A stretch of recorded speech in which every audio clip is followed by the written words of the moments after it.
Hello friends, જય શ્રી કૃષ્ણ. મારા કિચનમાં તમારું સ્વાગત છે. આજે આપણે બનાવશું છોલેનું શાક. જો આ છોલે ચણા લઈ લીધા છે અને આપણે પલાળી નાખ્યા હતા અગાઉ, 4-5 કલાક અગાઉ પલાળી દેવાના. હવે આપણે આને બાફશું. તો આની અંદર આપણે 2 બટેકા નાખી દઈશું અને થોડુંક મીઠું નાખી દઈશું. પલાળ્યા છે એટલે આમાં થોડુંક પાણી નાખેલું જ હતું. આપણે બાફવા મેકશું એટલે થોડુંક વધારે પાણી નાખી દઈશું. અડધો ગ્લાસ જેટલું મેં પાણી નાખી દીધું પાછું. તો હવે આપણે આને કુકરમાં બંધ કરીને બાફવા મૂકી દઈશું. જો ફ્રેન્ડ્સ, આપણે આ બાફવા મૂકી દીધું છે. આપણે આને 2 સીટી થશે ત્યાં સુધી પાકવા દઈશું. 2 વિસલ થવા દીધી પછી તમે જોઈ શકો છો એકદમ બફાઈ ગયા છે. બટાકા પણ બફાઈ ગયા છે. તો આપણે આ બટેકાને અલગ કાઢી લઈશું અને આમાંથી આપણે પાણી કાઢી લઈશું. આપણે છોલેમાંથી જે પાણી હતું એ કાઢી નાખ્યું છે અને 2 બટેકા છે તેને આપણે ફોલી નાખશું અને મેશ કરી નાખશું. એને આપણે 3 ટમેટા લઈ લીધા છે, એની પેસ્ટ કરી લીધી છે. 3 કાંદા લઈ લીધા હતા, એને ઝીણા ઝીણા કટિંગ કરી લીધા છે. આ થોડા ધાણા લઈ લીધા, થોડી કસ્તુરી મેથી, આદુ લસણની પેસ્ટ, લીલી મરચીને કટિંગ કરી લીધી છે, લાલ મરચાં, તમાલપત્ર અને લીમડો જેને આપણે વઘાર માટે લઈ લીધું છે. તો ચાલો આપણે બનાવીએ છોલેનું શાક. આપણે 3 મોટી ચમચી તેલ લઈ લીધું છે, એને ગરમ થવા દઈશું. આપણે આમાં નાખી દીધા છે લાલ મરચાં, તમાલપત્ર અને જીરું. જે જીરું ફૂટી ગયું પછી આપણે કાંદા નાખી દીધા હતા.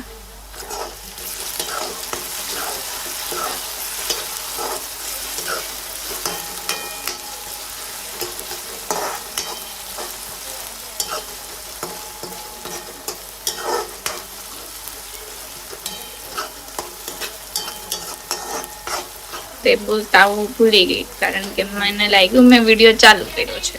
મેં વિડીયો ચાલુ નહોતો કર્યો, ભૂલી ગઈ એટલે સ્કીપ થઈ ગયું. તમે તમારી રીતે તેલની અંદર નાખી દેવો.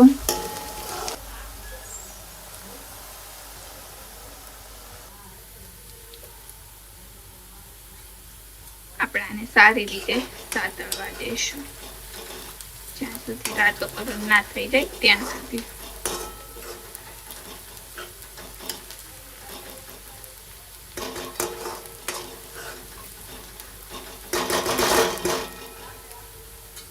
આપણે આમાં નાખી દઈશું 1 આખી મરચી અને ગ્રીન મરચી નાખી દઈશું છે, કટિંગ કરી છે એ.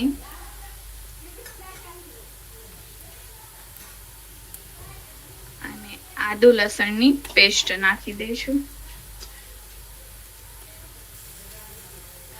આને સારી રીતે હલાવી નાખશું.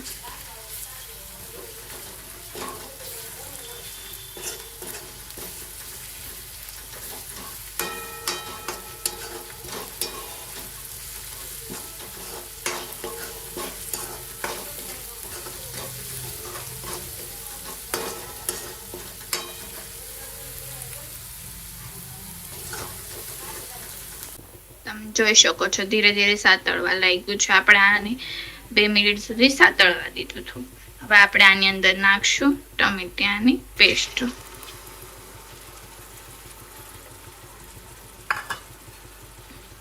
પછી આને આપણે હલાવી નાખશું. આપણે આને 1-2 મિનિટ સુધી આને આપણે પકાવવા દઈશું એટલે કાંદા અને ટમેટા બંને સારી રીતે પાકી જાય.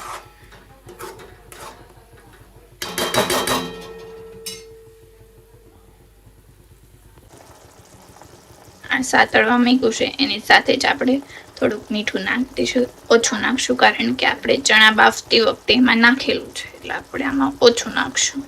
પછી સ્વાદ અનુસાર ચાખીને નાખી દઈશું જો ઓછું હોય તો.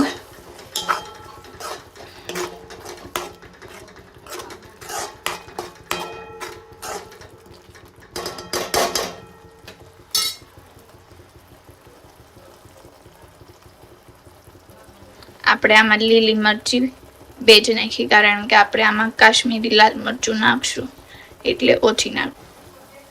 તમે જોઈ શકો છો સારી રીતે સતળાઈ ગયું છે.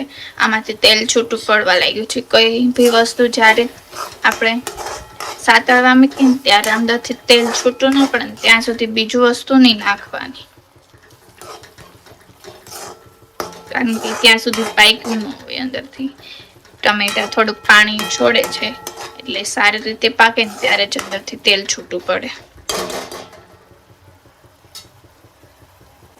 હવે આપણે આની અંદર મસાલા નાખી દઈશું. 1 ચમચી હળદર, 2 ચમચી જીરું,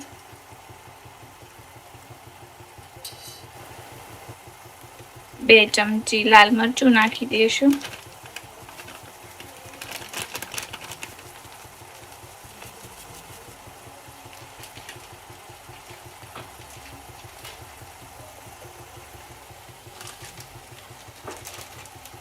અને થોડો ગરમ મસાલો નાખી દઈશું. મસાલાને સારી રીતે હલાવી નાખશું.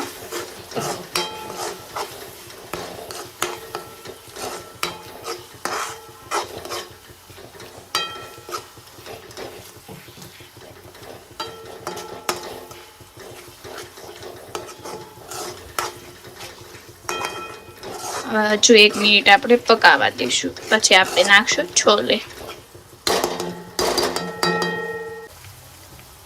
જોઈ શકો છો તમે આ બધું સારી રીતે સતળાઈ ગયું છે. હવે આપણે આમાં નાખી દઈશું છોલે.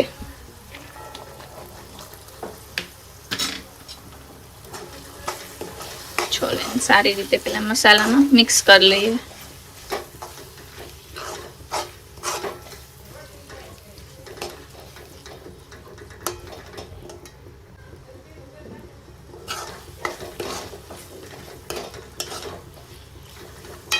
સારી રીતે મિક્સ કરીને હવે આમાં પાણી નાખી દઈશું. 1 ગ્લાસ જેટલું પાણી મેં નાખી દીધું છે. સારી રીતે મિક્સ કરી લઈશું.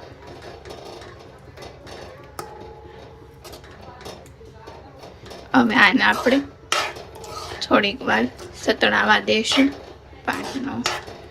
પાણી નાખ્યું છે, સારી રીતે ઉકળી જાય.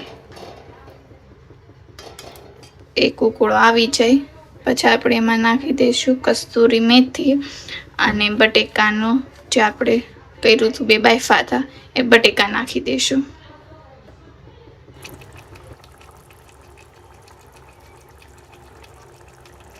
જો ધીરે ધીરે આવી રહ્યો છે ઉકળો.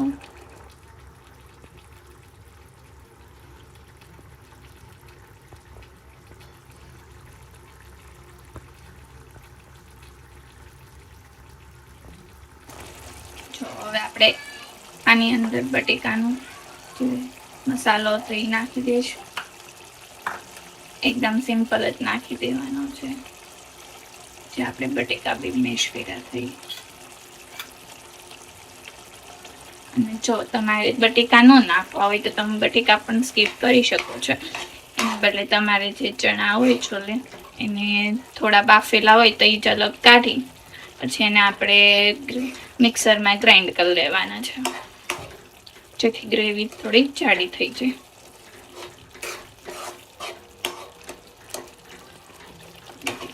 એને આપણે આમ ભાંગી નાખશું જેથી ગ્રેવી જાડી બને. હવે આપણે આમાં નાખી દઈશું થોડી કસ્તુરી મેથી.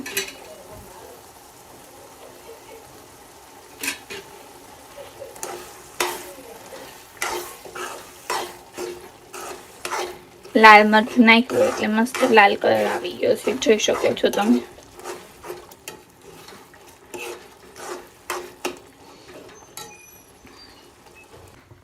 તમે જોઈ શકો છો ધીરે ધીરે જે બધું પાણી નાખ્યું હતું એ બળવા લાગ્યું છે. આપણે થોડું પાણી રહે ત્યાં સુધી આપણે ગેસ પર રહેવા દઈશું.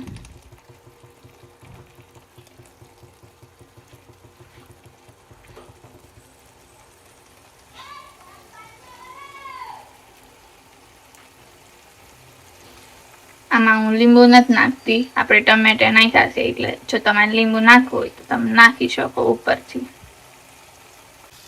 તમે જોઈ શકો છો આપણું શાક રેડી થઈ ગયું છે. તો હવે આપણે આમાં નાખી દઈશું ઉપરથી ધાણા.